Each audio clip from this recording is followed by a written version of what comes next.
Hallo Freunde der Füße, heute gibt es ein Update vom Unguis convolutus. Das letzte Update ist mittlerweile schon etwas länger wie ein Jahr her.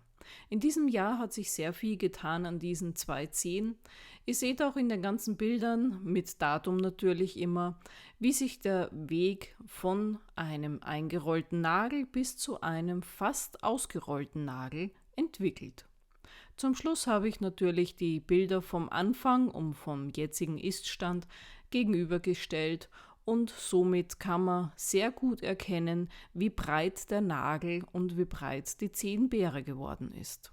Im letzten Video habe ich euch ja erklärt, was dieser Unguis convolutus ist und wie man ihn am besten behandelt. Hier in der Bilderfolge seht ihr auch hier zum Beispiel ein Bild, wo der Nagel eingerissen ist. Der Nagel ist ja sehr gewölbt und durch diese Wölbung hat er am höchsten Punkt natürlich eine Stelle, die brechen kann während der Behandlung. Denn die Nagelspange zieht ja den Nagel auseinander, nicht nur den Nagel, der von der Nagelwurzel hinten kommt, sondern auch ein Stück weit den Nagel, der vorne am freien Rand ist. Und wenn jetzt der Nagel auseinandergezogen wird, dort wo er eben sehr gebogen ist, kann es passieren, dass die unteren Schichten aufreißen und der Nagel eben einreißt. Problem bei dieser Sache ist natürlich, wenn der Nagel einreißt, es könnte sich hier ein Pilz oder irgendeine Infektion einnisten. Ich habe jetzt zum Beispiel bei diesem Patienten sehr lange gewartet, bevor ich diesen Einriss weggemacht habe.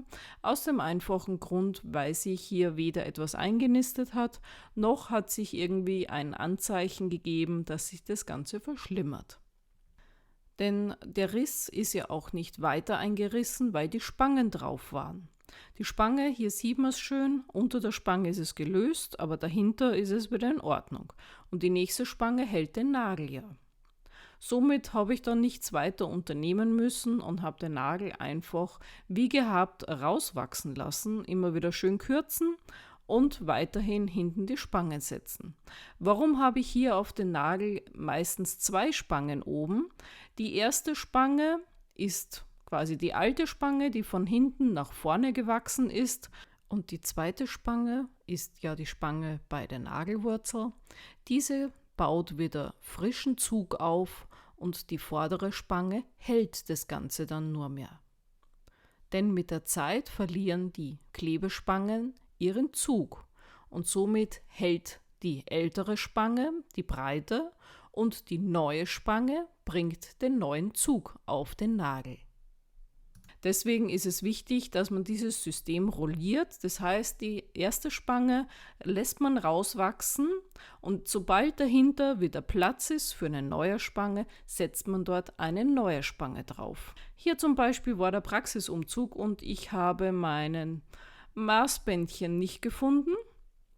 Somit musste ich improvisieren. Zurück zu den zwei Spangen.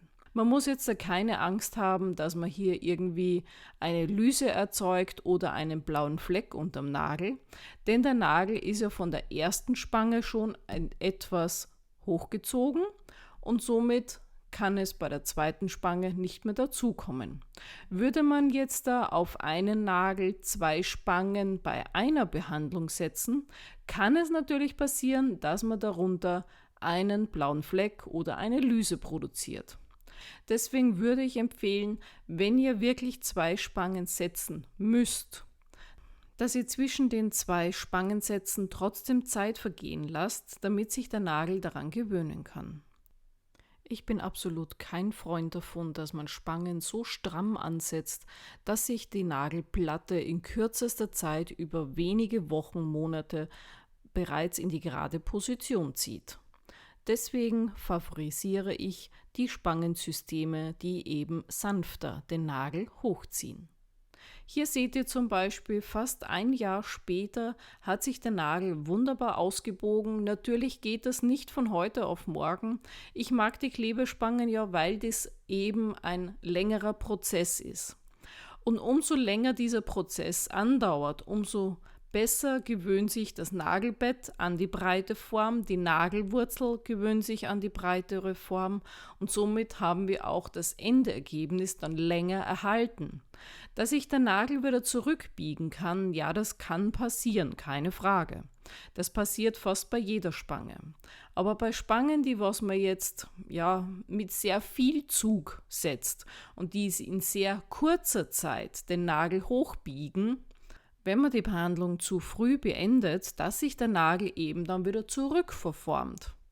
Und das meistens auch in einer höheren Geschwindigkeit, weil sich weder das Nagelbett noch die Nagelwurzel an die neue Form gewöhnt haben. Hier habt ihr zum Beispiel einen kleinen Fleck rechts bei der Spange, sie ist so komisch weißlich, die hat begonnen sich zu lösen und das muss man natürlich entweder die Spange entfernen oder das Ganze rundherum abfräsen und wieder neu verkleben. Eine Klebespange, die einmal abgemacht wurde, kann man kein zweites Mal kleben. Das heißt, man muss jedes Mal eine neue Spange verwenden. Hier seht ihr, dass der Riss am Nagel sich etwas verfärbt hat. Deswegen habe ich ihn ungefähr ein Dreivierteljahr nach dem Entstehen dann komplett ausgeschliffen. Hier seht ihr auch darunter ein Stück, wo der alte Nagelfalz war. Also das ist ein ganz schönes Stück, wo der neue Nagelfalz jetzt ist. Und der Nagel ist auch um einiges breiter geworden. Genauso am zweiten Zeh, da ist der Nagel auch um einiges breiter geworden. Hier sieht man das noch besser mit dem kleinen Stück, wo der alte Nagelfalz einmal war. Ich finde, die Nagelspange hat ihre Berechtigung sehr wohl, denn sie macht den Patienten sehr schnell schmerzfrei und biegt den Nagel auch in die natürliche Position, wo er eigentlich hingehört. Hier haben wir das nochmal gegenübergestellt von 7.4.22 bis zum 27.07.23, welche Veränderung der Nagel gemacht hat. Habt ihr irgendwelche Fragen, schreibt mir das gerne unten in die Kommentare rein. Und hat euch das Video gefallen, lasst mal ein Abo hier. Ich wünsche euch eine schöne Sommerzeit. Bis zum nächsten Video. Eure Podologin Andrea.